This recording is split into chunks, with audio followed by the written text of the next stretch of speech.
then this is my first like non-virtual podcast. Is that Nice. right? Mm-hmm.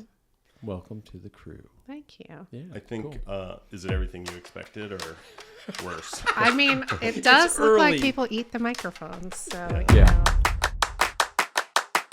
From Indianapolis, Indiana, this is Truth It.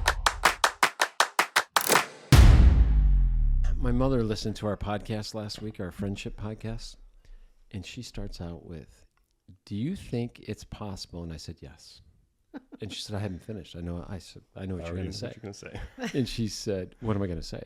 "You're going to ask me, is it possible to be friends with someone who does not have the same beliefs or thoughts or political alliances as you?" I said, unequivocally, yes. Why would you not think absolutely. that? And so we got in this big conversation. Now, she's just had surgery. Mom, if you're listening to this, I love you. She's been laid up for the last couple of weeks, so she's been just at wit's end trying to figure out what to do. So she listened to that and then noodled on it and then was peppering me with all kinds of questions. Did it make her cry? No, but you know what she said? She too bad. said to me, "Does Daniel not believe?" That's what she asked me. Mm-hmm. And I said, "Well," I said, "Did you listen to the end of the podcast?" And she said, "Oh, yeah, that was good." And I said, "Well, then you know he has to."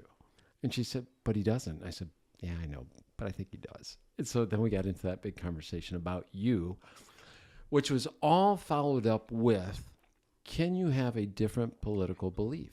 And I looked at her and said, can you imagine a world in which we all have the same political belief? How boring, how icky, how that would be. There would be no growth. There would be no color. There would be no, I don't know. Arguments? Yeah, right. Hence your newsletter, which made me think about that. Yeah. So it was, But the sound quality, which is where I was going with last It was week's episode, incredible. was awesome. Really, really good. So thank you. Yeah. I'm impressed. All right. Thank you so much. Let's go back to you now. Back to me? Yeah, sure. We have a guest here. Yeah, well, we'll get to her in a second.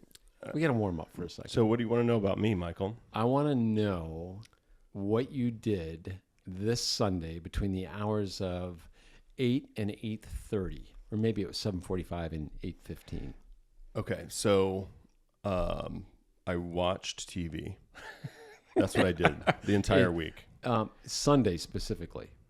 I'm referring to the I watched evening. TV then too. Yeah. Yeah. There was something that took place on Sunday that was televised around the world. I don't You remember. didn't watch? Jenny, did you? Yes. Are you Yes, talking thank about you. the Super Bowl? Oh my God, the halftime specifically, yes. Yeah, I did tune in to the halftime show and all the commercials, Yeah, we got to talk about the commercials. and I had a chance to, of course, I was interrupted by the game, but Weren't we all? but yeah, so It was a terrible game. I saw the halftime show, Bad Bunny, big performance. Didn't understand a word he was saying, but I thought it was a fantastic performance. Yeah, What did you think? No, I thought it was a great performance. Someone said to me, and I didn't think of this until 2 minutes in the conversation, I couldn't understand a word he said. And I said, yeah, okay, whatever, music's music. And I looked at him, I said, I listened to a band called the Gypsy Kings. They're the Latino band. They speak no English, but I listen to them all the time. Their music's phenomenal. And all of a sudden it was like, But then we got into a bigger conversation, which you addressed in your newsletter today, which is the Super Bowl halftime show is also a business venue, right? They're broadcasting to the world. The number one artist in the world right now, Spotify and others, is Bad Bunny. They put him on the halftime show. It speaks to the world, not just the U.S. of A. And so the people that are short-sighted with that argument, I think, really failed to understand that the NFL is trying to do something more than just be the NFL for the U.S. They play games in Europe. They play games He's down also in the Central and most South listened to America. artist in the U.S. Thank you. I mean, it's very short-sighted, and I think it emblematic of our society that Yes. how myopic the perspectives are of how everything should be served to our individualized needs. It's this really interesting dichotomy of I believe in my own uniqueness while simultaneously expecting everyone to do and say everything exactly like me. Right. Yeah. Hence that question I was asked. It doesn't help when our commander-in-chief comes out immediately afterwards and just slams the crap out of it, right? It's just, I think that's predictable. I at think this it is point. too. Yeah. It's Yeah. very At this predictable. point, Oh, you heavens, yeah. you expect that, and therefore it doesn't move.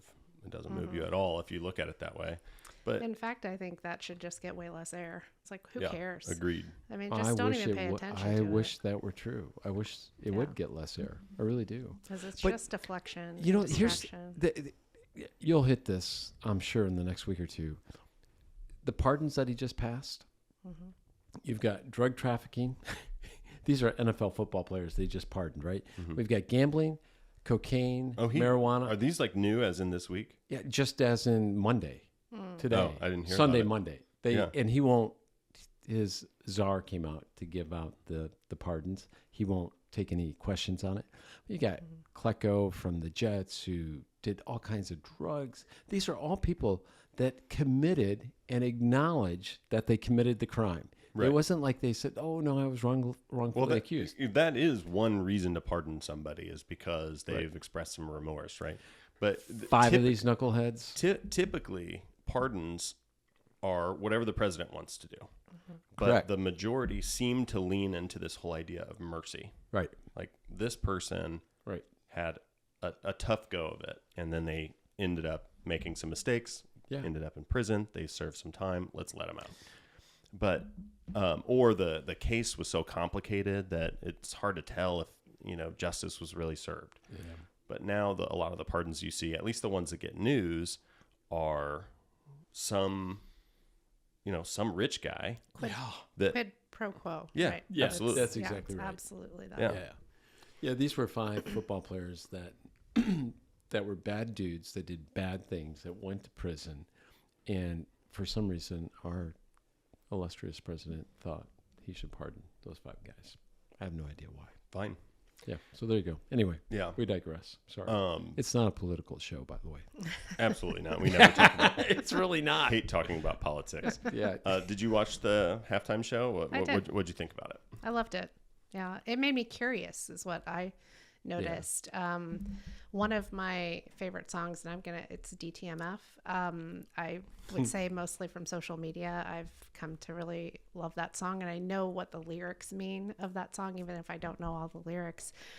But that came on very much at the end, and I was surprised by that because it's so popular, and I expected that to be the opening, right, or like a inflection point in the show. So I just was curious. I wanted to know what he was saying to the camera. Yeah. I wanted to know more about his songs and the lyrics. So but he sounded amazing. Yeah, he sounded great. His performance quality was so high. I thought just some of the thoughtful touches and how intentional he was in several elements were just really. Were you surprised at all by the guests that were not broadcast, like well, Lady now, Gaga having showing up? researched why Lady Gaga came on and at what point of the song she came on and what that was an indication of, that now I'm not surprised. Yep.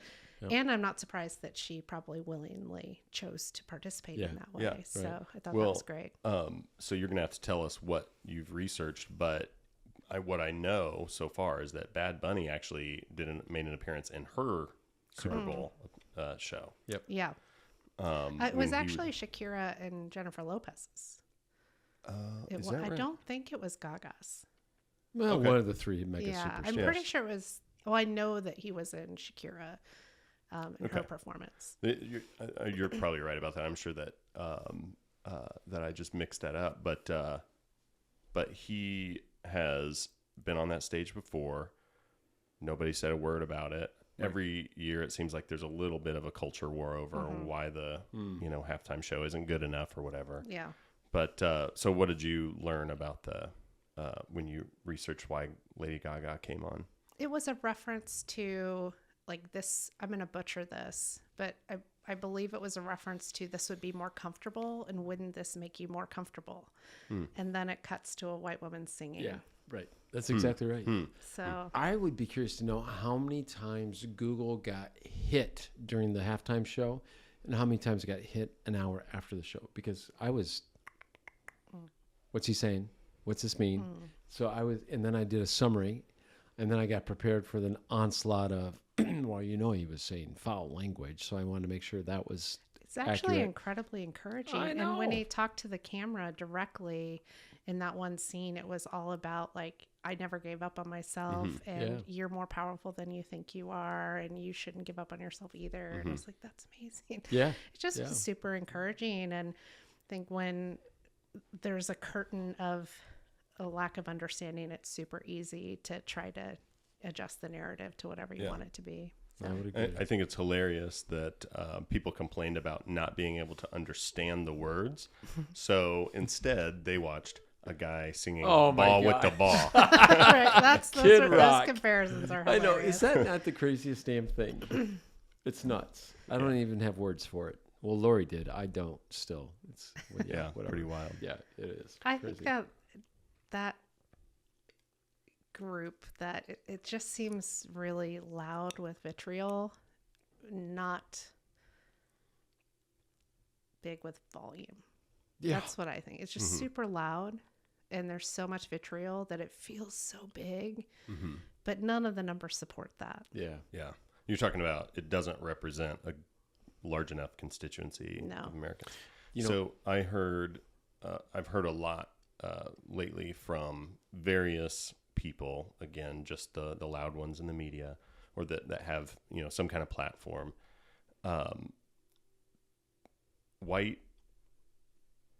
I guess white men are complaining about, or some small selection of white men are complaining about the culture of whiteness being under attack. Right. And it's hard not to laugh at it. I'm sorry. I am laughing at it. That's crazy. And it is just unbelievable that there's a congressional hearing just this week or last week. There is a guy who was nominated, and I didn't get enough of the details, but he was nominated by the president for a particular role in the government, and he was openly saying, he thinks that white culture, or American culture as he calls it, is being eroded, and it's a problem. And I just don't know what to say to that. I just don't know. Say, explain it to me. What does that really mean to you? So what is the white culture that's being eroded? And really, then that person is going to struggle, because And he really did. what they're Yeah, of course. they Yeah, the do. clip is unbelievable. I'll link it in the show notes. But he was asked by a Democrat congressman who, senator or congressman, I don't recognize the guy's name. I've seen him recently only, who was asking him those questions. Tell me what you're talking about. And the guy held his ground on his position, but he could not explain. that's the thing that's interesting, is so much deflection, and just researching deflection and distraction and manipulation. It's so painful to watch any of that, because there are never answers. There's never clarity. It's just misdirection and I think if redirection. someone were to be honest and not do what you're talking about, Jenny, and just really open up as to why they feel that way, I think what we would find is that the people that are saying that are the ones that are the most fearful. There's I a think fear. they're the most privileged. Well, And in they some have cases to they are. acknowledge In that some they cases. really are benefiting. Yes. And that Yeah. has not been part of the narrative for Yeah. many. Yeah. I think what's interesting, I look at my partner, and he's an amazing human, probably the best human I've ever met. Thank you. Shameless by the way. plug for the partner. Nice job. But he's a white man, Yep. and this is someone who's curious about how things impact other people, who's curious to understand what they're experiencing. He's incredibly curious about what it's been like for women, and is willing to row with his privilege, as I think I am as well, and still working on it. But man, it just shows me he's also one of the most secure in his soul humans I've ever met. He's not insecure in his behavior, and I just think there's such a link to that. It's like, what, you must have so little faith in your talent and your ability to succeed if you have to have that advantage in order to do it. Yeah. And you can't even face articulating it. Mm-hmm. Yeah. Yeah, because the only way to explain that stance is to be a complete jackass. Oh, yeah, you know, for sure. that your culture, whichever one, you know, it's always, so far, it's always been the white people, but that your culture is being attacked. I mean, it just doesn't make any sense. We have some neighbors that moved in that happen to be Indian, and some folks in the neighborhood expressed some concern over that. Well, we just assumed that they were people just like everybody else in this neighborhood. And so got to know them. They invited us to a wedding / birthday party. So it was a combined event. A lot of fun. And it was 3 days long. It was You've never eaten the better. it was the best food, Of the course. best naan Yep. I've ever had. Of course. The best curry chicken I've ever had, because it was all fresh, made by the family right there. And we learned to dance Nice. and to their styles and Is it everything. Now go is to it, Bali. And we were A blast. so hungover after the first day, but they actually paraded to our house the second day and insisted we come out and join them. They literally had a Corvette and a whole line of people down the street parading to our houses, the That's couple of amazing. houses around here that were part of the party. is it too soon to ask when the next party is? They ended up moving out. So yeah, the family, the parents of the family still lived there, but the younger couple that's like close to our age, Yeah.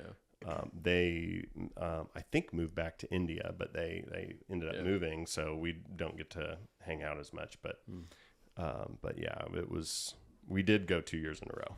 It was great. So, Jenny, I want to touch on what you were saying. When Trump got elected the first time around, I remember being out with a group of my friends on the golf course, and 3 of those friends all voted for Trump. And I remember asking, what provoked you to vote for Trump? 2 of the 3 said we have to preserve what we have, protect what we have. The other thought he'd be good because of business, and that made me laugh. And so you fast forward to today, all 3 of those friends are anti-Trump. Well, that's encouraging. It is encouraging, but it took a monumental effort to get them off of that. And it's not me creating that effort. It's effort that was provided by everything that happened, right? And so when I say there's a factor of fear, what I'm really trying to say is that there's a factor of, and you said it, it's my protection, right? And there's a fear of losing that protection, that fear of losing my place or my whatever value in society. And we ended up having these huge conversations about what that means and the shallowness in that thought process and what it takes to be beyond that and finding true comfort within yourself, like you were describing your partner, right?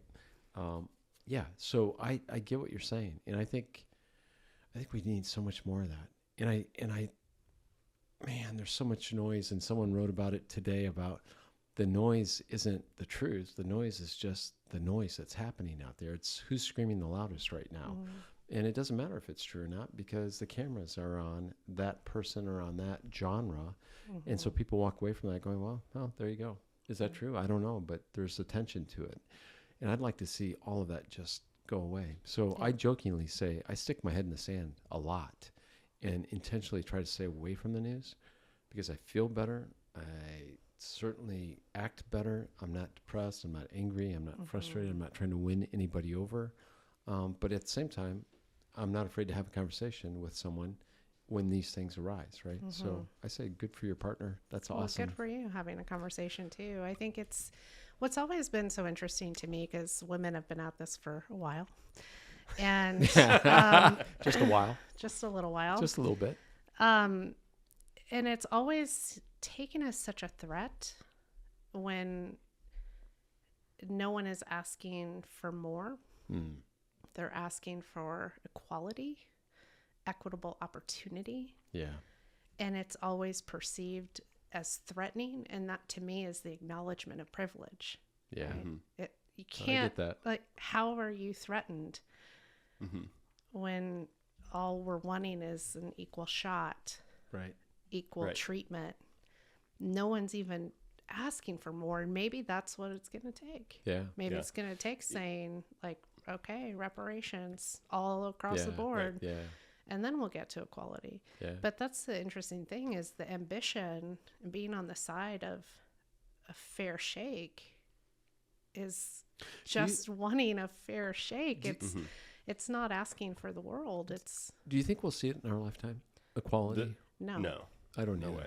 I don't either. I don't know if I believe it'll ever I don't either. be a utopian promise, but I that don't think we'll said, get I close. don't think it's not worth fighting for. Of course. Yeah. I I think that's look- a good way of putting it. I look at women.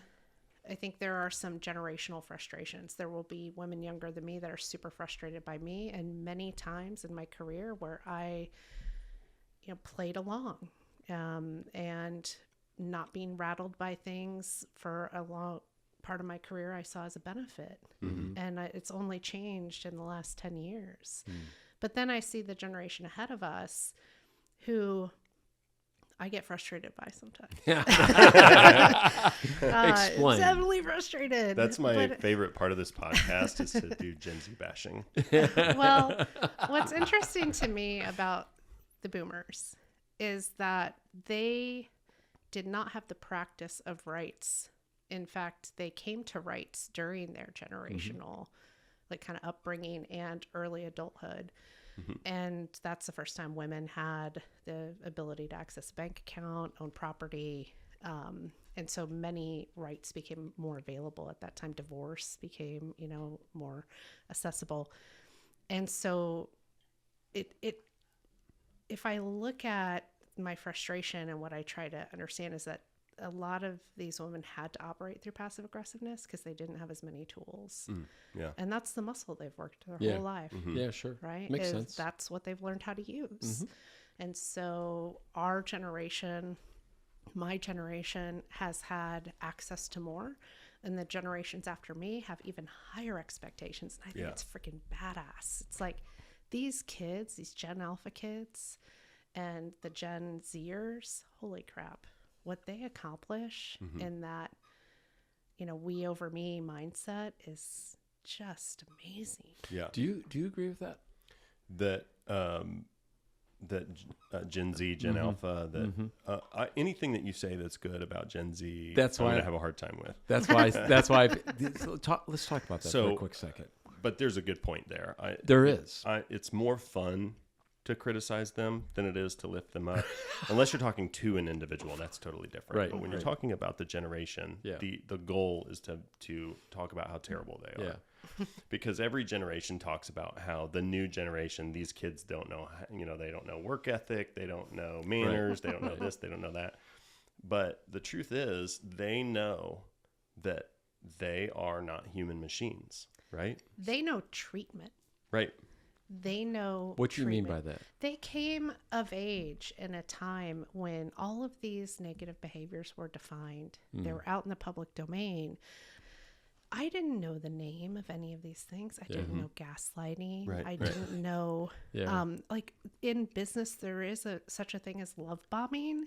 It's not Yeah, yeah. romantic, but it's, Well, I've never heard this. What? I mean- Hold on. What is a love bomb? What is This love bombing? is going to be very useful for you. I can't so wait. like deflection, manipulative tactics, narcissism, Yeah. all these things that are like, that's what these kids, Lori whether love that's the bombs me reason or every day. other things, they know what good treatment should look like, and they know when it's bad. That took me so long to learn, Yeah. and I'm still coping with Yeah. Yeah. adjusting around that. Do you think, though, and I think, Daniel, I don't want to speak for you, but I am going to add on to what you and I have talked about with Gen Z. We have some nieces and nephews in that category, and they are not motivated. They are not motivated in any way, shape, or and Well, I mean, I think that the positives that somebody brings in their character also reveals the negatives and so on. fair. So when I mentioned you mentioned that Gen Z knows treatment. They know that I said they're not human machines. They know that when you go to work, You're not just a mule for someone to exhaust.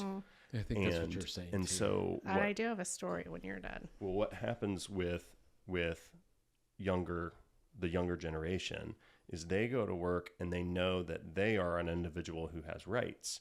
Yeah. And the generation before us, probably Michael's generation. No, I'm kidding.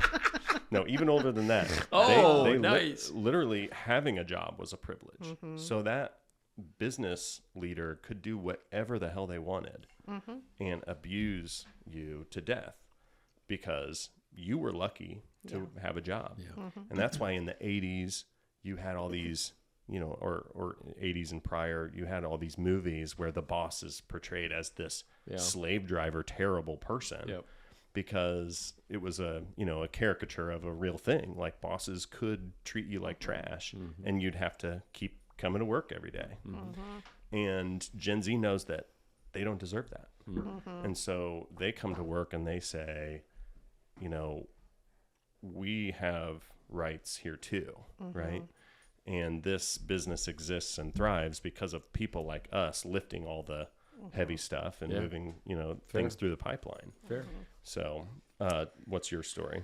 Yeah, I was CRO at a company, and there was a woman working for me in product marketing. And we had some kind of event, like internal event in person, and we invited everyone out. And she had had a horrible flight. We were going to meet starting at like 8:30 the next morning. She had gotten in at 2 a.m. Oh. And she wrote me and said something like, "Hey, I got in really late. I'll see you at 11." I'm like, the fuck you will. Yeah. Like, The balls, and, right? Come on. and I remember kind of having this aha moment of how I have never in my life set that boundary. Yeah. I could have. Yeah. There Nor are have I. so many times, right, that I could have Yeah. said, whoa, I had a horrible night. I'm not going to be effective and I'm going to be dragging all day, or I can come in and actually contribute like a part day. And it really changed my perspective, because my first reaction was like, that's not how I would do it. Right. How You'd are show you- up. You'd show be there. up. Right? Yeah, just Yeah. But then I thought, how stupid is that? For whose benefit am I doing that? Yeah. Yeah. So if you respond correctively and say, no, you'll be here at 8 or whatever, then you're forcing them to do something that they're not capable of doing and being at their best. Correct. Yeah. And she knew that boundary. And I had to learn how I had been completely inept at setting boundaries for myself. That was just such an aha moment You know, of, wow, what if I set some of those boundaries? Yeah. I think there's a couple components to it that if we remove a layer or two, it just becomes human nature to do the right thing. One of those layers would be remove corporate business and just make it a small business or a business, not a corporate entity, where if that were to happen to someone, and as a business owner, you would say, yeah, absolutely, don't come in at 8. You just got home. Come in when you're ready, right? I mean, that would be the natural, normal response, I think, a human response. The corporate response is exactly what you said, Jenny, was get your ass in here. You know, we're scheduled. Let's go, right? So I find that so fascinating, because in my corporate life, I was what you just described. Same. In my personal, professional business life, I'm not like that at all. We're completely the opposite of what we grew up with. And I think the other piece I'd like to add to that is that it has started with that generation. When we had Corteva, we still do business with Corteva, but back when it was Dow AgroSciences, we worked with their sales force across the country. And those kids, they were kids right out of college or maybe 3 years out of school, they wouldn't answer their phones or their emails or their texts after 5 o'clock. And I remember, and this is like mission critical. We've got this national trade show, and we got product shipping all over the place, and there's an issue. I can't get anyone on the phone. And I talked to this young man, Brady, the following day. He's like, yeah, Mike, 5 o'clock, we don't answer. Like, phones are off. I'm like, And they've somehow baked that into the culture, and that's what everybody expects. Yeah, and I'm telling you, I remember sitting down with Lori and going, you've got to be freaking kidding me. Wait, in my lifetime, I never thought I'd see that at a corporate level where the sales team is saying, yeah, we just don't respond to that. And I was like, Tchaikovsky, wow. That's one of the things I have really appreciated about InCamp that has stuck out to me and why it's been such a joy is there's such a level of emotional safety on Slack. There's very little mean-spirited humor. It's mostly kind of like supportive, like, oh, wow, you're into that? That's not my thing, but that's super cool. It's yours. And then there's just not the games. And I think the founder, Luke Jacobs, sets a good tone with that there aren't games being played with schedules. He's not measuring. He's not online sending a message to see if you reply, which I've certainly had CEOs do in the past. And he's not sending, a blasted message in an email on a Saturday morning to either command your whole weekend with what I don't know that's in that email or reading it and now knowing and being stressed all weekend. And then I find that easy as a leader to say, I'm going to leave you alone after 5:32. And if I send something because it's convenient for me, I am not measuring whether you get back to me or not. And if I really need you, I will text or call you. And that should be incredibly rare. Less than 2% of our year should be me trying to reach you with something emergent in the evening or early in the morning. Your culture is second to none. We've done awards for your company over the years. You guys kill it on the cultural front in terms of the office awareness and the wellness of the office, right? In its entirety. It's funny you said what you just said because there's, it's funny for me now when we hire someone new to come into the business, we'll tell them the job is, 9 to 4 and we literally say, we don't want you taking work home. So don't get on your computer. Don't log in to look at emails. It's stinking T-shirts for crying out loud, polos and promotional products. It's not brain surgery. Yeah. It can wait till Monday or it can wait till the following day. I didn't used to feel that way. In my corporate life, I felt the antithesis of that. Yeah. And in my personal life, our personal business life, it's not anything like that. And I know you feel the same way and do some of the same things, Daniel. Well, the thing that I was thinking about as we're talking about all these ways to treat people right is I also would like to continue bashing Gen Z. We're not done with that. By asking them to learn how to communicate. Oh, yeah, that's a good one. Because isn't that a struggle for every generation coming of age? Sure. Yeah, I think it is. It's a struggle for the current generation. I think it to is, read except for ours, email. of course. But right. But the email you received, she just said she'll be in at 11.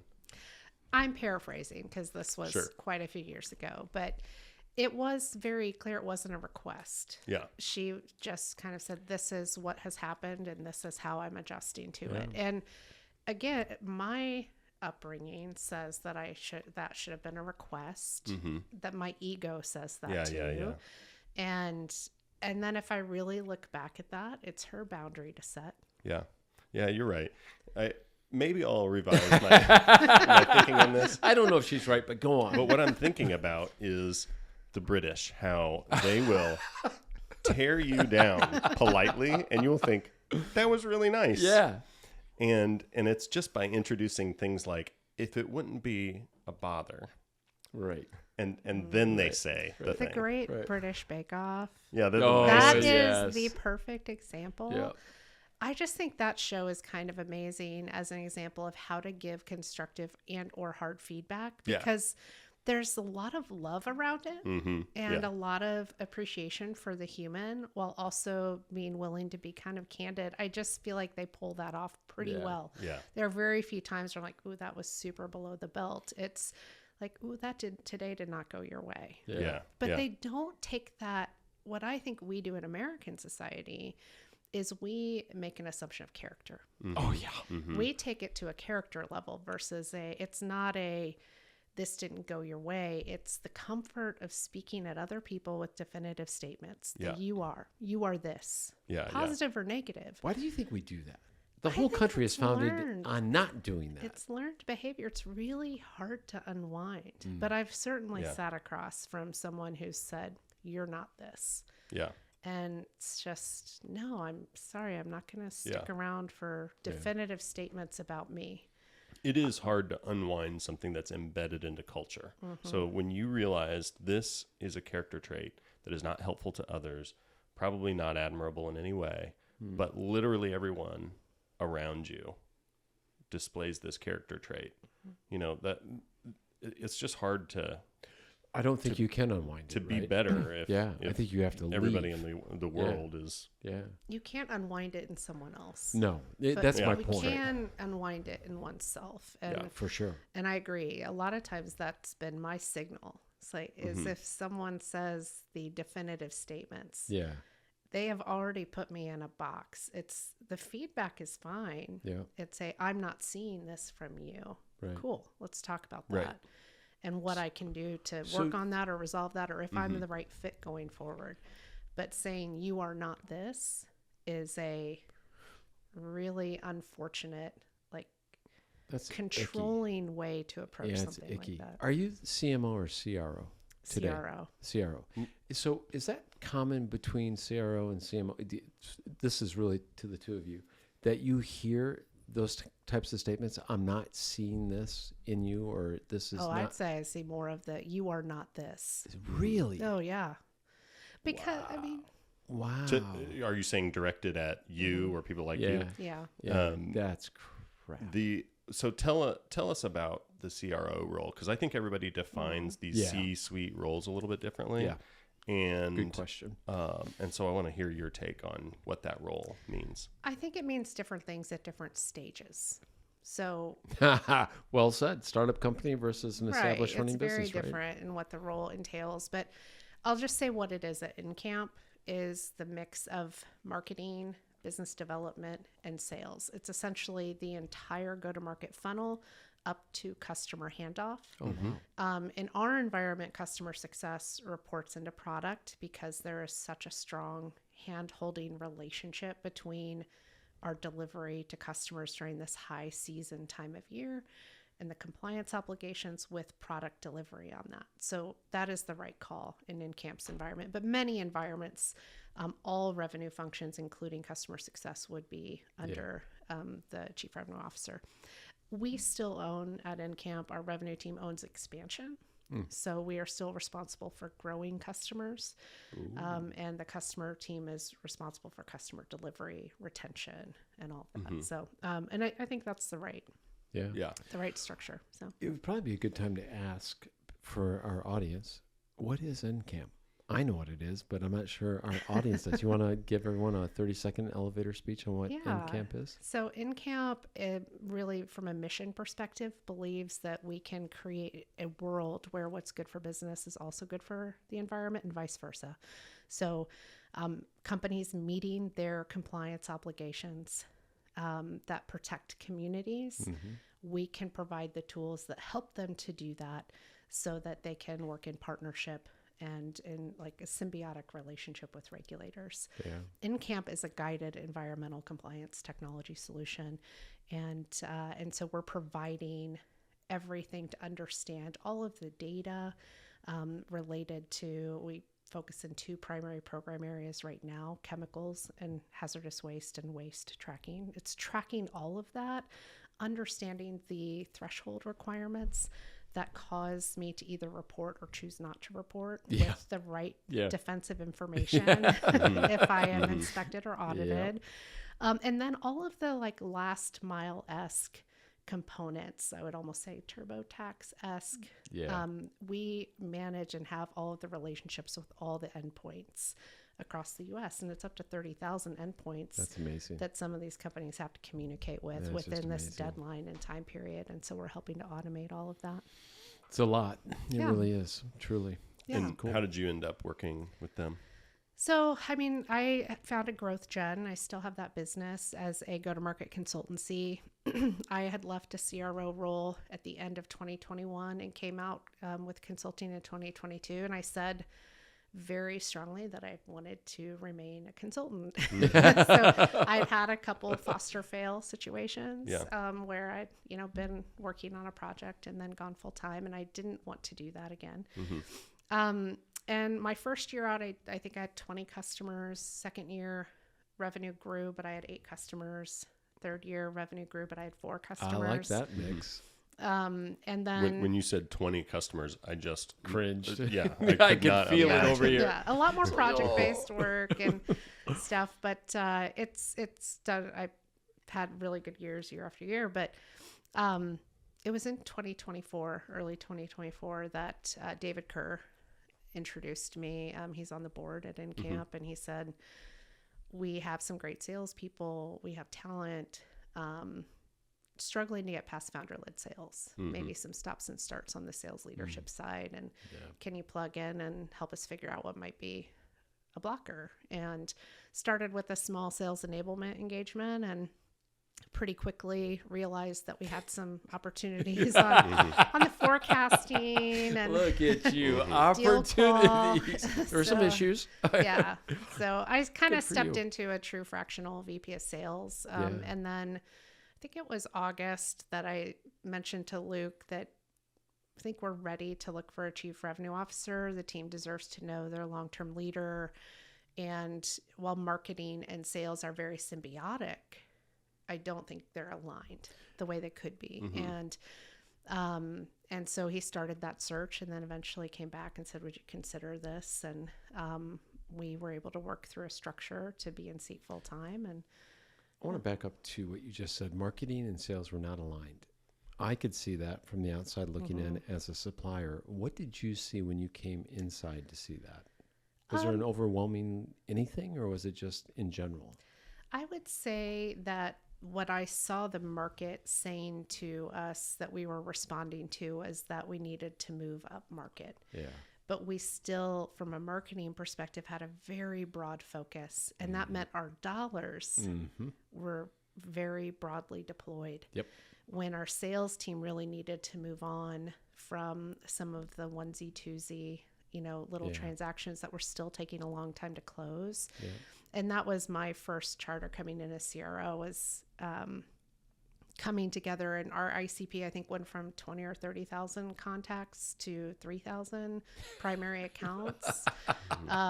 And we got really tight on the industries that were a best fit for us. Yeah. Versus trying to be all things to all people. And there were certain industries that we were messaging to on our website that honestly we had low close rates on. We didn't see strong conversion, long sales cycles. There was just not enough justification to keep prioritizing that. And zooming out and being someone that had the ability to not be as close to it, it was a little easier to make those calls. Sure. And it was hard, but it really paid off. And we did end up restructuring our marketing org. We went down to one person and then rebuilt. And it's just kind of amazing how, coming full circle, we had so much more efficiency in our spend. Yeah. And all of that, I think, was really tied back to the decision of focus. Yeah. We were very focused, and that paid off. Yeah. Do you enjoy the consultant role more than an employee role, or do you enjoy the employee role more than the consultant? Which gives you more pull? You've been on both sides now. Yeah, I do think it depends on the environment. I told Luke recently that it feels like InCamp is like one of my cheers. I think as actors get a couple cheers. Yeah. Like if they're lucky in their life, they get a cheers experience. Yeah. And it just felt like that because I wasn't looking to land. I was working on an exit path.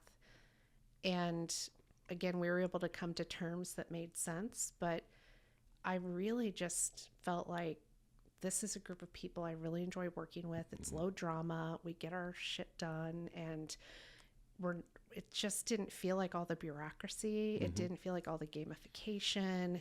And then we're also hitting numbers. Yeah, it's always the fun. GRR is always crazy fun. good. So you're retaining customers when you win them. It just felt like all those things were in place. So I've really enjoyed my time at InCamp. But outside of that, I would say I much prefer to be on the consulting side and work with a variety of companies and see these like overlapping patterns that I really enjoy. Yeah. And you would agree with that too, correct? Yeah. From your perspective. The right project, I guess I would always prefer for there to be a project that I'm working on. So if I was to be in a dedicated role at a single company, I know that I would get to a point where I'm like, I've solved the key problems. I would say, yeah, that's a key And element. there's a time where it's not the best investment for this company to have me here when they can have somebody who's more tuned to that. When it's small iterations and not big problem solving, I kind of get ready to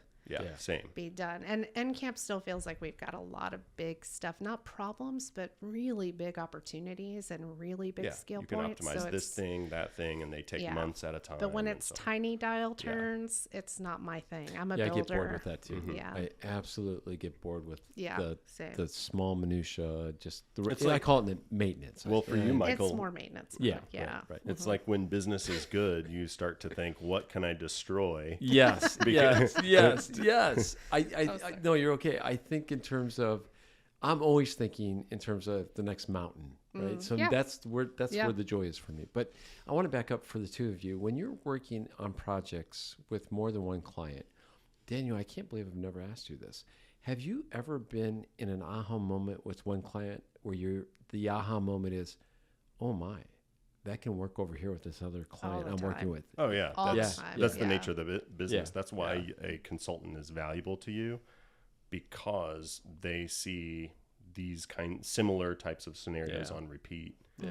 And you when you do something for a long time, you become an expert in spotting the thing that's right in front of you that the founder leader may not be able to see because they only have one example. Yeah, it makes total sense as I sit here and think about it. I've never even really thought about it. I can't believe you've never asked me that, Michael. I That's haven't. ridiculous. I've never asked you that. But it's I'm no sort of different than bothered the by it. electrician that walks in and says, it's $275 for me to install that chandelier. And I look at him, I'm like, $275. And he looks at me and says, hey, man, you're not paying me just to do that. You're paying me for the 15 years of experience knowledge, to know how to do that and be out of your hair in the next half hour to 45 minutes. I'm like, fair enough. Well, I did I've probably told this story before, but I did a brand messaging deck for a client, and it just shook them. They were so moved by it, and they were trembling. You could see their legs just sort of getting wiggly. And they're just giddy. And they were giddy, indeed. And one of the guys says, how long did it take you to write that? And I said, 25 years. Oh, Attaboy. good answer. Attaboy. And he says, well done. Yeah. And he says, touche. But then he comes back to me later and he's like, no, seriously, how long? And I said, this was like 17 minutes. Because it literally took me no time because... Well, not counting like taking showers and relaxing and like not thinking about it, because I feel like so often the solution comes to you, whether it's a work of art or a solution for a business challenge. It comes to you in a moment after you've been thinking about this for a period of time, and then it's like, aha, and you put it in a deck and no time at all. Yeah. That's so fair. That's why I always lean towards value-based pricing and output-based pricing for consultancy, because it's interesting how frequently get beat up on an hourly rate. Yeah. And then if you were charging an hourly rate on that 17 minutes, it'd be a pretty good deal. You'd probably get beat up for having a really high hourly rate. I just went through this with a friend of ours that's getting ready to launch an apparel company. It's a mission-based apparel company. And it has everything to do with addiction. These are two business people. They want to get you addicted to the clothes, They're two not friends, the drugs. but they lost their brothers to suicide. And so they've been affected by, and these two people that I know, they're young boys, they grew up together, but they both lost brothers to suicide. And so they want to do something about that, and they feel a higher calling. And so we're doing all this work for them. And Sevi, if you're listening to this, he said, what do I owe you? And I'm like, you don't even want to know. And he said, no, what do I owe you for the shirt? And I said, the price for the shirt's the price for the shirt. It's everything else that went in to go find the source, to get the prototype, to do it all within 3 to 4 weeks. I said, it's a number you can't afford right now. And I don't expect you to. It's my way of saying I want to help. I'm not looking for anything in return. But by even saying this out loud, I feel like I'm kind of cheating what I just said. Yeah, hopefully he's listening. But I'm not. I'm feeling really guilty right now. But it goes to what you guys are talking about, which is you can't put a price on that stuff. I mean, Yeah. that's 25 years of knowing where to go and how to get You it can and put make the it price happen. on the output. That's I mean, right. At the end That's of the right. day, that's That's right. the thing. You put Yeah. a price on the value of what was provided, Yeah, and that's right. that's And- what you negotiate. and the in a impact sales on the agreement. business. Yeah, the impact on business for Yeah. sure. Yeah. This whole podcast was founded on things that keep us up at night. Okay. The icky stuff, the stuff we don't like talking about, the stuff that keeps you awake because you don't talk about it with anybody. You teased us with something that happened to you this past week. I think it was this past week or weekend. About a week and a half ago, almost 2 weeks ago. I read that. I literally fell back in my office chair and reread it again to see if you were trying to be funny or some sense of humor in what I read. You're talking about the homicide. Yes. You Just wanna, now getting, I mean, it's not funny, but it's no, it's not. a but little farther away from it. So, yeah. You want to talk about it? Yeah, so we woke up almost 2 Sundays ago. I heard what sounded like really close by automatic gunfire. And I reached over to Derek and just said, "Did you hear that? That sounded really close." And we've heard gunfire before. We're like in Midtown and, certain parts, but it's always far away. Yeah.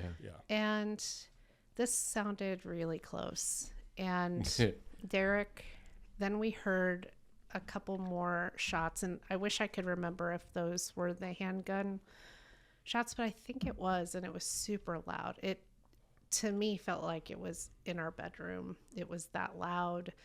And Derek ran to the window. Our bedroom is on the front of our house, right next to our front door. I sleep closest to the window.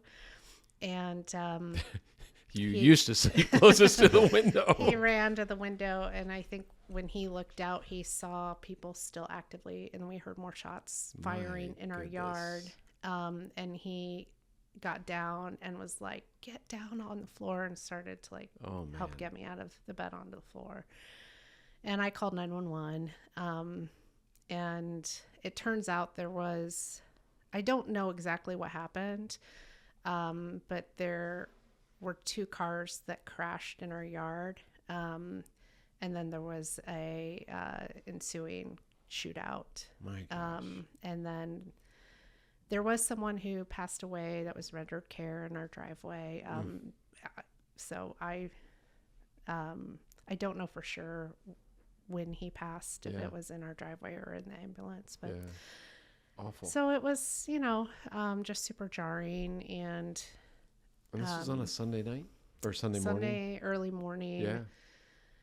And I was supposed to leave that day for our revenue kickoff. Oh, So jeez. I ended up changing my flight, and we still had our revenue kickoff, and I'm proud of surviving that. But yeah, it just was a awful. weird, scary thing. And we've since this, there's snow melt now, and we went out and cleaned up everything in our driveway, which Yeah, why am I thinking about this blood stains on the driveway? yeah, and they left it, and Yeah. they left all the wound care. They did. Oh, man.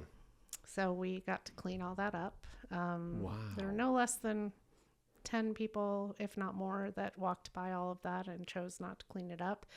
I understand, since the freezing temperatures, why they Right. didn't clean, the blood, But still. that we just did. And then between ourselves, that one day that we went out and it was warmer, and our neighbors, we found 15 shell casings that forensics did not That's get. crazy. So did they not try to collect, or was it don't just know. impossible? I don't know. I mean, I guess it would be difficult in the snow. It's really cold, all this stuff. It's Dark. nighttime. yeah, I would have thought that they would have recovered Yeah. some of them. I thought so too. I think it was a reminder that what we felt we heard, which was, 30 to 40 discharges, was probably accurate. And, and then, there's tons of glass, and you try to pick up the glass and it just disintegrates into more pieces. So it's a lot to clean up. So I was a little disappointed that there wasn't a little more provided to help clean up. But So do you know anything about what the incident was? Were the police already chasing the? I don't know these answers because I think it is an active investigation. I will say that the police arrived very quickly, which makes me believe that they were already in pursuit. Yeah. I will also say that a neighbor that we know that lives much further south of us, well, much further, I mean, quarter mile, had a bullet through their window lodged in their dining room table. Good Oh, Lord. wow. So there was shooting that happened, and there were lots of reports. So I think there was some kind of pursuit. Have lawyers already been in touch with you and We have not talked to lawyers because our damage. No, I meant lawyers, not your lawyers, but I meant lawyers Like from investigators. Yes, Is what yeah. I'm We've sorry, talked with investigators. Sorry. homicide Yeah, I figured, detectives, and so we've shared what we know. So, crazy. do you look at things differently now, at all, because of what happened, or is it just an eyesore that took place, and that's that, and we're often? I don't know if I know that yet. Yeah. I still think do you my feel- brain is recovering. Yeah, I bet. Do you feel unsafe when you're in bed now? So the first night I definitely did. So Yeah. I was supposed to fly out that day, and I changed my flight to the next morning, and I had horrible nightmares that I feel guilty even saying out loud. They're horrible. I woke up a ton of times. I was definitely afraid laying there. And then I slept like a baby once I was gone. I was so tired, and my poor husband was, still stressed and still struggling to sleep. I still have moments. So there was another incident that happened last night. There was a car that flipped that was like only, I don't know, a quarter mile away, and it was like all of the noise of the ambulances, and that certainly freaked Do you believe me the out. universe is talking to you right now, don't trying know. to say, I've "Hey, said that. Jenny, Our dogs were attention. attacked in our yard this week. come on"? It's been a wild That's chain of weird. events of just super high cortisol and adrenaline. Yeah. And like almost feeling like my head is a little swollen. Just weirdness. Maybe you just caught my cold. I hope not. You Just better now. not. So I feel a little achy all of a sudden now you say that. Questions for you. I don't know if it's changed my worldview. It made me really appreciate our neighbors. They're wonderful people, and we're very lucky to have our neighbors. And that, I would say, we already appreciated them, but it just made us appreciate them so much more. Did you wake up in the following days ever thinking, man, we should get a gun? Or maybe you already have a gun. I don't know. It's interesting. Someone, I won't say who, suggested that, and I will be very candid about my opinion on it. I think it's idiotic. Yeah, no, I do too. And It's I wanna for hear clarity. this. what would have happened? Right. My husband would run outside with a weapon. Like, we're Right. safe. Right. We had no bullet damage to our property that we found, and That our spot in the neighbors grass. our though. neighbors are safe. Mm-hmm. And so I remember a family friend who has this massive amount of acreage out in Montana and talked about how he has to police that kind of, right? Yeah. And he talks that he doesn't even take a gun with him because it just escalates Yeah, the of course it does. situation. Right. Yeah. It doesn't Of help. course. And so he's coming up to people who are hunting or something on his property. Him having a weapon just makes it much more like it's an ego challenge. Yeah. And he said, so I just don't go with a Yeah. weapon. And I feel like that's kind of it. But what I've been telling myself to try to cope is we've had way more safe days. We've lived there 10 Yeah. years. Yeah. We've had 10 years of safety. Yep. We've had 1 day of trauma. Yep. Yeah. At least trauma that threatened our safety. Right. Yeah. So, Yeah. I mean, trying to logically bring that in. I think if you look at the odds, you can say the day after that incident, we are safer than we've ever been because the odds of that Yeah, the happening twice. percentages, right? Sure. However, then the car flips over. I know. That's We're what like, I'm okay, now saying. we're really, really Yeah. safe. That's why my stress score was a 50 last night. Well, Wow. that'll get you. How's your Yeah. husband feel about all of it? Is he in the same place you are with everything, or different?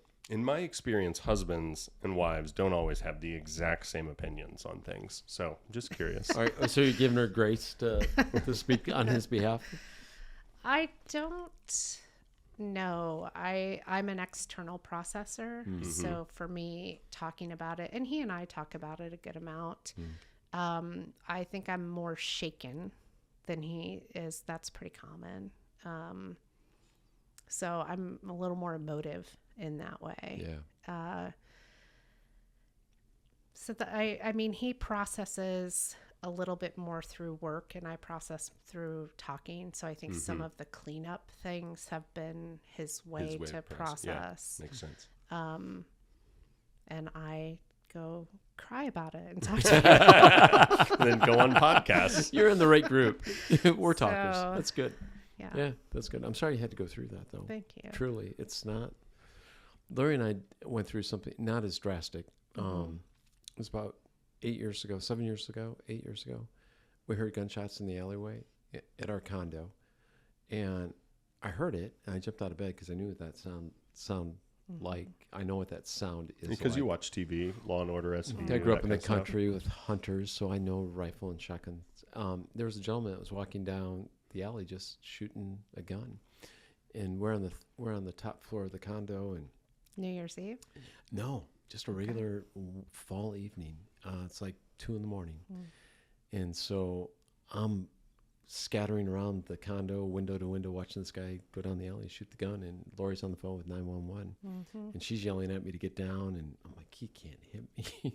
But long story short, he walked out in the street on Delaware, in between St. Clair and 12th Street or 10th Street, and they surrounded him and tasered him. They finally got, but he had his gun out, and there were, I'm not exaggerating, 7 or 8 squad cars, and they all had their guns out. And I said, They Lori, do this guy show is up going quickly, Yeah. especially in a neighborhood where there's a Instantly. lot of policing needed. I thought he was going to die because they all had their guns out. Yeah. And he's waving a gun. And He's I- lucky that he didn't. You die. are not The kidding. odds are better when you're in that circumstance. Yeah, So when I was a bizarre. kid, I lived in an inner city neighborhood that had the old alleys Oh, yeah. in it. Yeah. And we would hang out, me and my friends and brothers and sisters would hang out in the alleys at night, even in the winter, just because being outside was more fun than being inside. Always. And I remember this one time I'm in the alley. We have probably 2 siblings. So I have a bunch of siblings, 2 sisters, and this friend who had recently, he was a young adult. He had recently gotten a gun, and he was proud to carry it around. And we were like, okay, fine. So some drunk guy comes out into the alley, and he has some kind of small handgun. I think it was I don't know what the caliber was, but it seemed like a 22 or something like that. He points it up in the air. He's not, as far as I can tell, aware of us. He points it up in the air and just starts firing. And What? it was not at all a safe scenario. No. But for some reason, we did not think that he was gunning for anyone, right? He was just drunk and out there, wanted to fire off some rounds. And my friend pulls out his gun. Oh, gosh. And he, pulls it out, gets it in ready, turns off the safety. Here we and go. And just waits on the guy Wild, Wild West. to either, act more aggressively or stop. The guy stops, thankfully.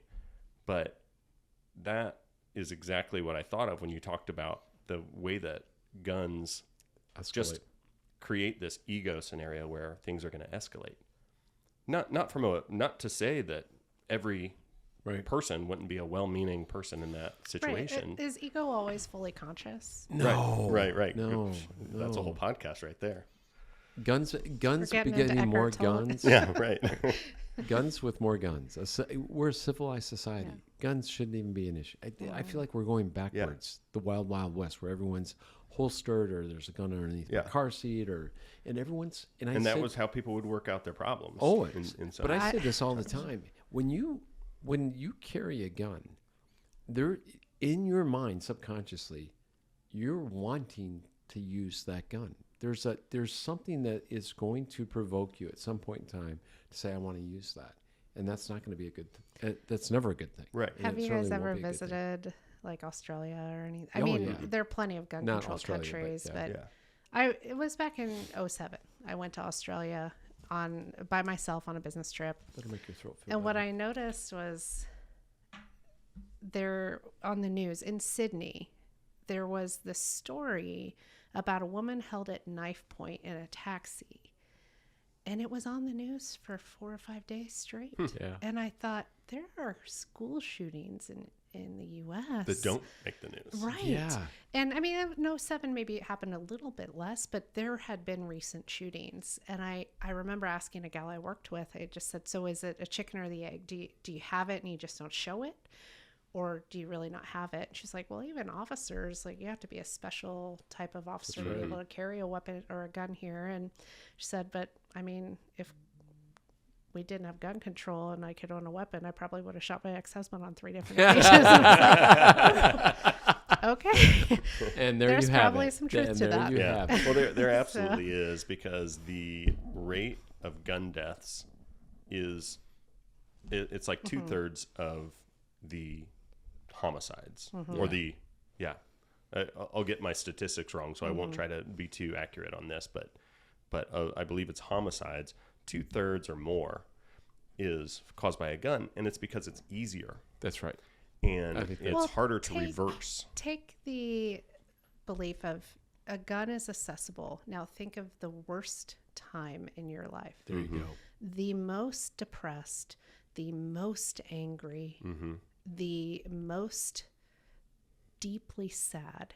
We all have some moment where we were either angry with a level of rage or so deeply depressed.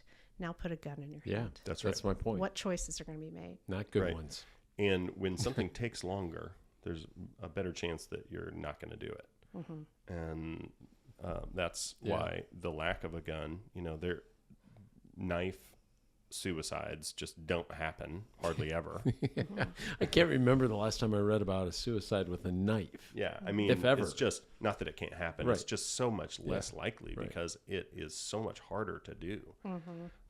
And I heard a story from someone who survived jumping off of a bridge. Oh, Might have been. It's one of the famous bridges. I don't remember. Golden I think State it's in Bridge. one Yeah, it State could have been the Bridge. Golden the Gate Bay or something Bridge like that. or Yeah. the Golden Gate. Yeah.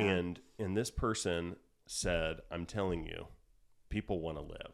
Yeah. People find times where they feel like they don't want to live, but when you're falling, yeah. you wanna wish live. you weren't." Yep. And although it seems like it'd be fun if you can get past the whole depression thing, I don't know. Maybe. I've never been skydiving, but I'd like to. Yeah, I've never But done that. but this person survived, and they are all about suicide prevention because they're like, you reach these times where it is the hardest moment in your life, and you may make a quick decision that you can't reverse. And this person was lucky that it was. I mean, there's that story about galleons, right? And the person who walked right in, bought the gun, and Yeah. shot themselves at the counter. Yeah. Yeah, I think the that's right. human mind is not. The human mind is not geared to kill. The human mind, meaning your self-preservation, you are not geared to kill yourself. You may think you are, but your mind will take over. Yeah. As you said, jumping off the bridge, your mind is now saying, "Whoa, what are we doing? We thought we wanted to do this, but no, we don't." That's yeah. So we've talked about 2 issues: equality. I asked, "Do you think we'll see that in our lifetime?" And I think we all agree, no. What about gun control? Do you think we'll see that in our lifetime? Some sort of gun control, better than I mean, what we there's currently plenty have. of gun control. It's just not in the U.S. Yeah, right. that's what It I'm works referring many to. places. I'm referring to the U.S. Do you think you'll see that in our lifetime? I don't know. I'd say I have a hard time having hope about that, especially in today's climate with everything that's happening. And I'd say it's the same kind of thing as universal health care. It exists in other places. Does it prevent absolutely all bad things from happening. You're just No, hitting but all the big ones, aren't you? We went from gun control right into Yeah. healthcare. Well, Bam. don't ever publish this podcast. Yeah, we won't. I We're think del- everyone already knew where I stood. yeah. We're basically just going to have an intro and an outro. Yeah. Thanks for being Yeah, here. and we'll I have the snippet about what NCamp is all about, and then we're done. Yeah, just Perfect. don't post about it. I'll get in trouble. When it comes to universal health care, I once talked to a friend who was saying, I said something about what other countries have done. And he says, I don't care what other countries have done. We've been innovative for a long time. We can be innovative again. And he was essentially speaking against the idea of universal health care.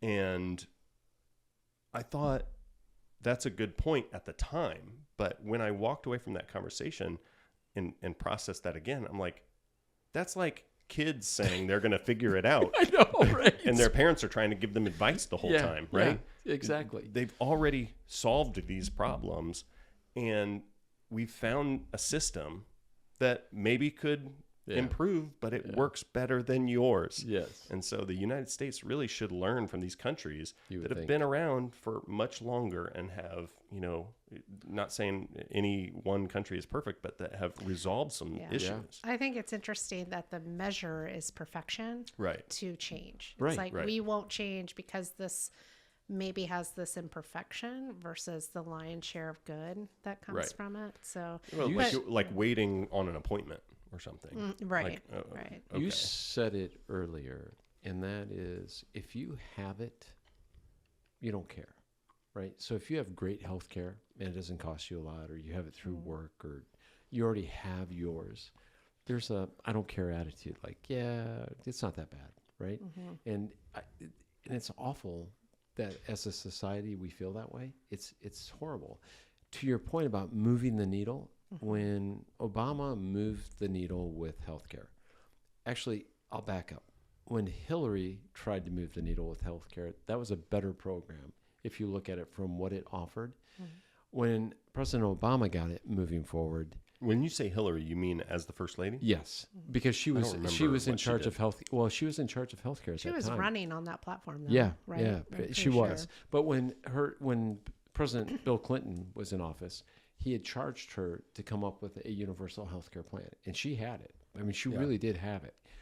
But because she's a woman and because it's universal health care, it got poo-pooed. Yeah. And because you've got Congress that has Oh to my figure it out. gosh! And so when President Obama moved the needle, to your point, Jenny, it was not perfect, but it moved the needle. And I had so many friends that were just unbelievably belligerent about it until Lori and I shared our story with them. And as a type 2 diabetic and a private business owner, I couldn't get insured without it. And I happened to hit that crossroad right at the same time he came into office and he passed it. We started the business. And I remember sharing that with friends. They're like, what do you mean you couldn't get insured? I'm like, pre-existing condition. Under the nonsense of our healthcare system, Right. I couldn't get insured. And you don't have the umbrella of a big Correct. enterprise to That's exactly right. get it Yeah. get you And the healthcare. I'm young. It's Well- hereditary. I was young at the time. Okay. It's hereditary. I couldn't do anything about it. And so Yeah. when we shared that story, they were like, well, you're just an anomaly. And I'm like, are you nuts? No I way. am not the anomaly. I'm the norm. No. There's and, so many and, of me. And because of the makeup of our healthcare system, we actually have more and more people with those chronic Oh my diseases. heavens, yeah. Because there are Unequivocally. so many things pointing against Yeah. life expectancy, which is better in some of the other peer countries. Yeah. So I want to switch the subject a shoot. little bit, and I want to talk about. We started by talking about culture and the ways that it plays out in the workplace, and I want to hear the backstory that has shaped the way you think about workplace culture and how we treat employees and so on. Look at that A smile. lot of backstory. Is get there, to is there, decide. look at that. You get to decide, but I think you know. I think you mentioned it earlier without saying it. Yeah, I had a business that I started at 26 years old. Had a co-founder, and it was. I can't say that every single thing was bad. There were certainly some positive moments, but in retrospect, and time brings so much clarity as well. There were a lot of abuses, and It was probably the hardest thing I've ever done, or one of the hardest things, to step away from that business. Did you know it was abuse at the time, or was it upon reflection that you, because when you're in it, sometimes you can't see it, right? I definitely know a lot more about it Yeah. now. Got it. I think I justified a lot of things. Mm-hmm. I had come into my career in mostly token roles, right? As a token female, and taken it and worn it as a badge of honor that I was not reactive to things. I will say I worked as an intern for a professional sports team that on a marketing video had me crawl out from under a desk where a man was sitting. Oh, you've got to be kidding me. And that was a No. commercial? It was an internal video for a marketing team event. Wow. I don't know how you could get away with that today. No. You Must could. have been at least 15 years ago. So that element of, staying quiet and not getting rattled, and like I said, was a badge of honor. And I carried that into that experience. And don't get me started on the patriarchy and how that framed my thinking. We are the patriarchy, just so you know. There was going to be the original name of the podcast. Definitely. I don't know if it was going to be the original name. It was a name that was ballied around. Go on. Yeah. Good So Lord. I ran that company for a decade and tried to buy the business, and just had someone who viewed themselves as more valuable as a human than me. And that is really hard to negotiate with. It's just You not can't founded in yeah. anything rational. And so, yeah, there were lots of abuses. Have you there- made peace with that past? I really feel like I have. I still, for a large part, yes. I spend very little time thinking about it. That's probably the best. But I'll also say I've learned a lot from it. I mean, I would travel out west regularly, and I would get a phone call at 4 or 5 a.m. every day saying, "Why aren't you up yet?" Come on. Makes no Not a sense. joke. Are you serious? If I didn't answer, it was worse. It was like, well, you obviously weren't working very hard today. So, Wow. but it didn't start like that. Like we talked about love bombing, and that is, I think, part of any kind of abusive scenario involves that, because basically love bombing is I'm going to come out with so much good behavior, positive words, and possibly gifting, that now all my bad behavior gets measured against that. Oh, it's justified. It's kind of like favor banking is another kind of term. I'm learning all types of new terminology today. So there was definitely some of that. But now looking back, I see so many times when we'd sit across from a reporter and the person would say, I rescued this person from the Burger King parking lot, to the reporter, or from prison, which was one of the things that that person would say. About So you. these are just as like Invite me in to look at hyperbole type comments, but demeaning nonetheless. demeaning in front of anyone of status to establish why value. would he or she, whomever this partner is, why would they say something like that? I don't know if it's possible to really unpack, and I think it's a little fruitless to try to unpack a narcissist. True. Yeah. So Fair. was a Narcissism total you can't narcissist. unpack. And I will say what I believe is that narcissism is grounded in insecurity. Yeah. Agreed. And I do know that. It doesn't make it easier, Yeah. but there were so many times when I was shown dirty jokes, when it would be come in and look at this, and it'd be a dirty picture, a dirty joke. There was a lot of financial elements of mistreatment, and it took me a long time coming of age in that environment in my professional career to learn how to adjust and what to stand up for. Yeah. So I learned a lot through that. How old were you when you started the company? 26, And how long were you there for? a decade. Wow. And then I fought Yeah. litigiously for 2 years. Yeah. How'd that So, work out? It from what I can share, Yeah. I learned a lot about litigious conflict, the benefit that experienced lawyers have in delays and to their advantage, and showing up as the only person who is showing up with good values is not effective. No. Yeah. Period. No one cares about you as much as you. 100%. Right. The expectation that people will, whether it's my doctor, my lawyer, It's my just parent, not the my case. spouse, Yeah. no, that doesn't mean they don't care. Right. It just Yeah. means they don't care as much as me. That's correct. Right. And I had a pretty interesting experience with lawyers giving me advice that Yes, you ended did. up being ultimately terrible advice. And I learned some hard lessons from trusting the lawyers. Yeah. So I think that you have to be, as a business owner, you have to know enough to be dangerous about the law. And you have to know enough to be dangerous about maybe everything else too. I mean, Well, it's like anything saying you that- trust your accountant, right? I mean, you you can't. You have to question everything. And if you don't, I think you're doing yourself a Same disservice. with an expectation of a boss. It's like Heavens, yeah. the boss is not going to see things the same way as you. No. So it's okay to trust but verify.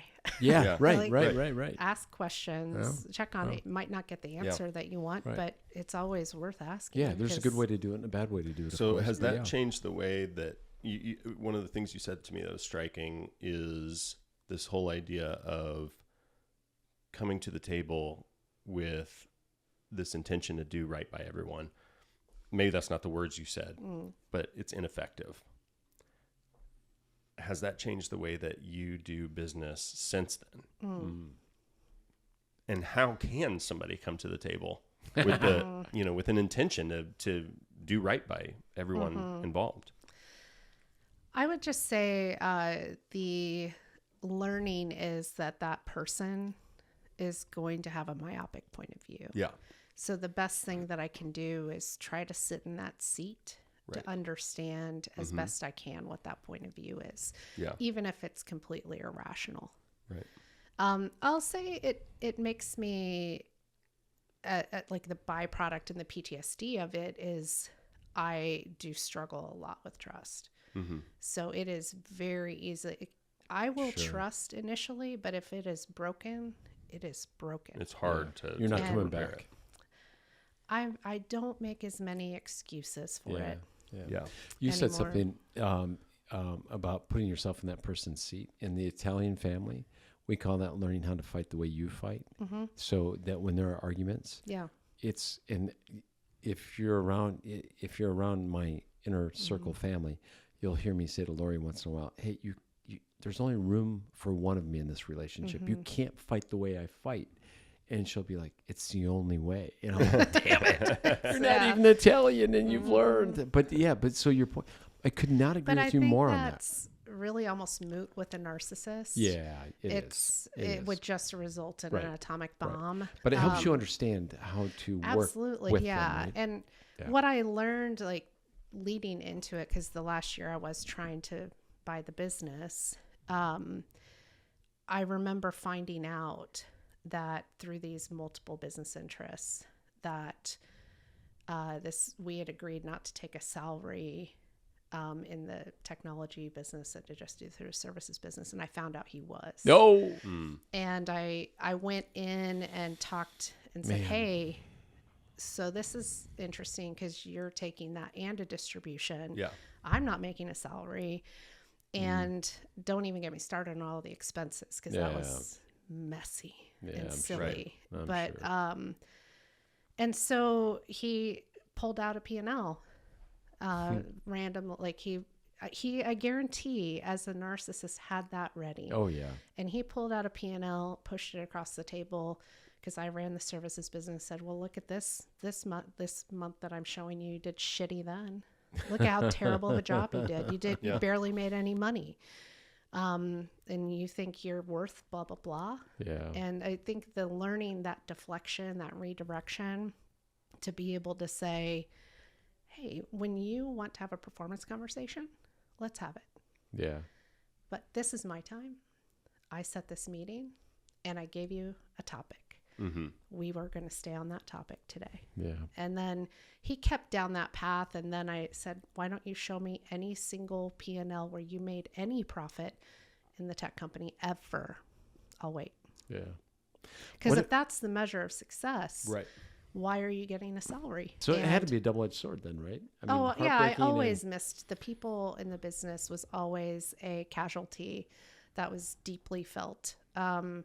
And it was my namesake. My name was on the business. There's a lot tied in with that. I think I was proud that I fought for myself because even in my family, I'll say there were times when I was advised not to. And related to this business or just other scenarios? Related to this scenario. Yeah. Also, I think out of protection, not out of any nefarious intent, just like general protectiveness and your well-being. Yeah, you and don't want that headache. maybe some belief that I wouldn't come to an outcome. And but I'm very proud of that. I'm very proud of flipping the table on someone who underestimated me a little bit. Awesome. That I will carry with me as an outcome. Do you stay in touch with any of the former employees of the business? I'm actually having dinner tonight. Come on! Are you really? One of the people that's closest working with me, one of our highest up people, and she and her husband, and we get together for a date night once a month. And have any of them, as in your consultant role after you parted ways, did you ever work with any of those people and other?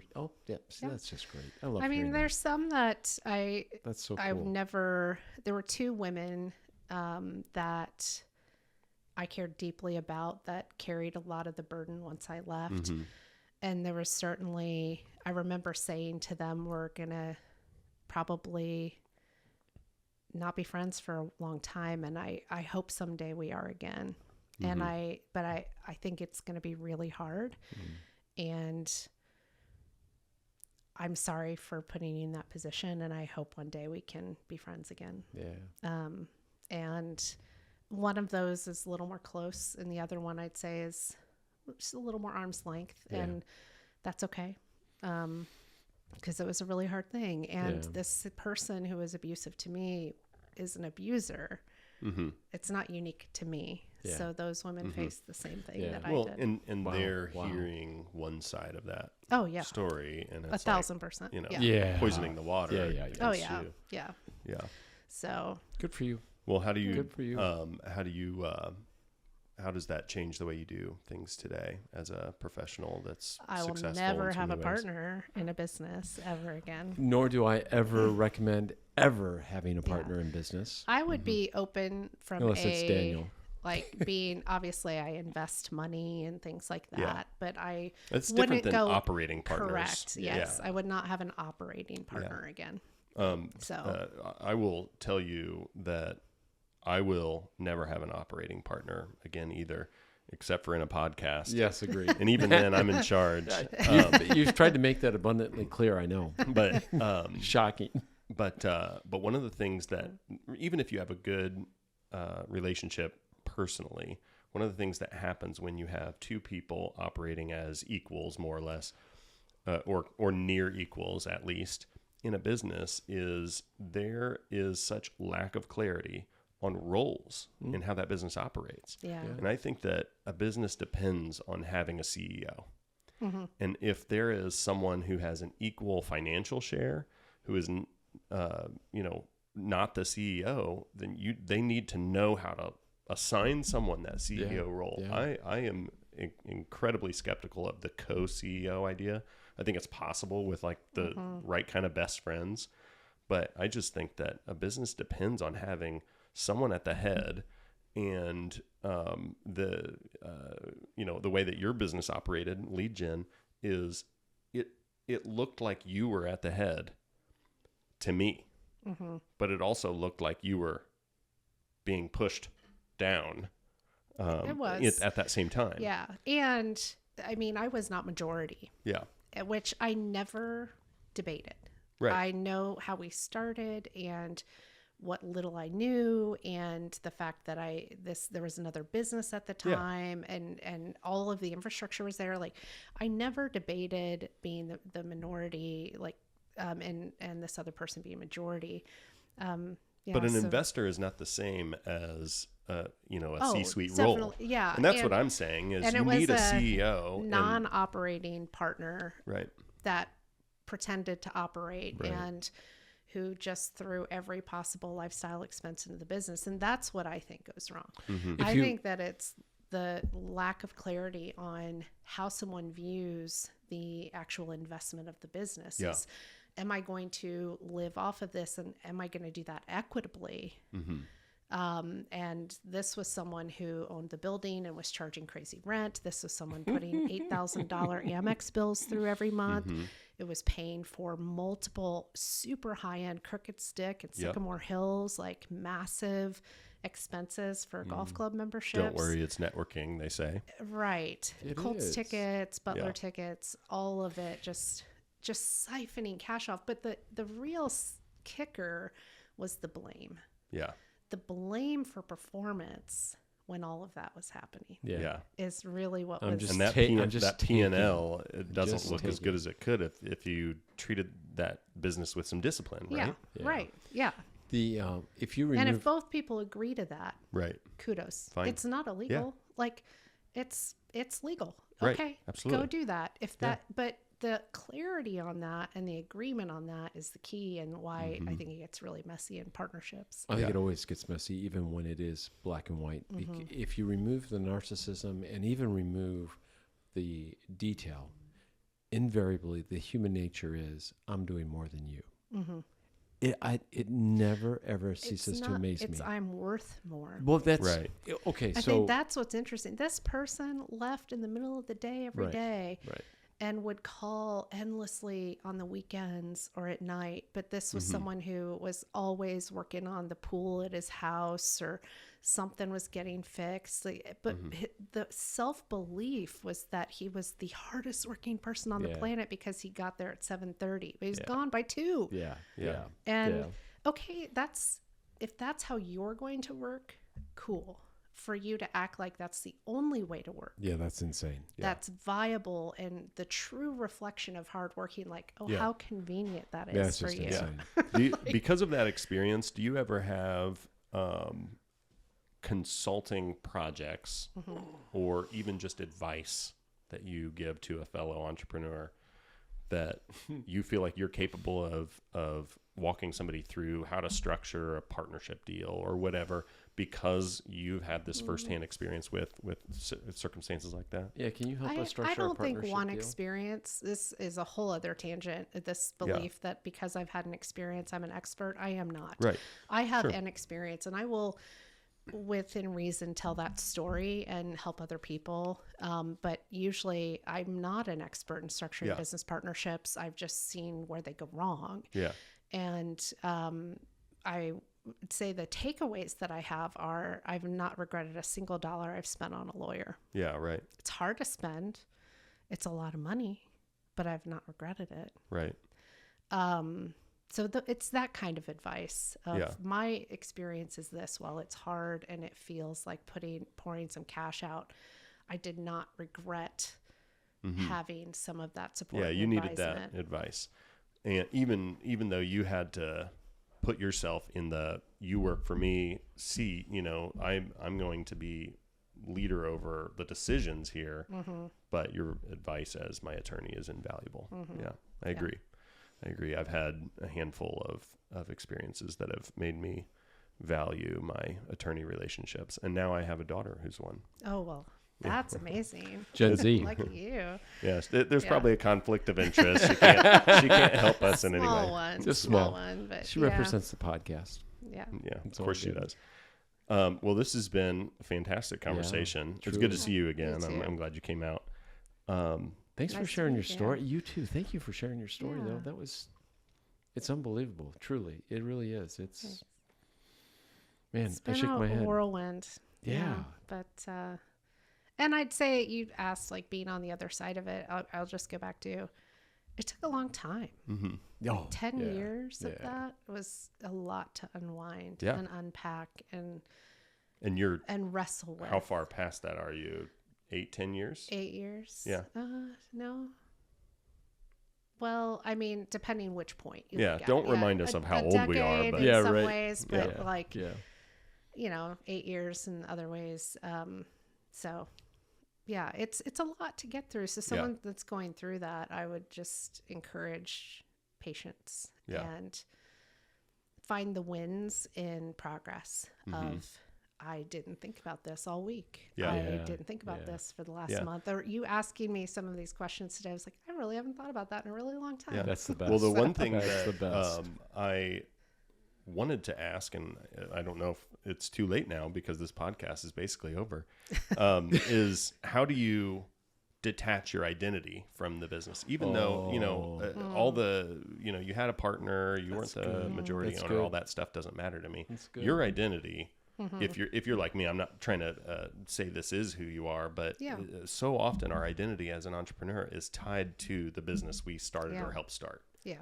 And then you have to somehow unplug from that. And one of the lessons I learned through different transactions I was a part of is that business is an object that is not me, right? And that was hard to do the first time. Work is what we do. It's not who we are. Right. I definitely allowed myself to get really tied to the identity. And I believe that made it harder to unwind.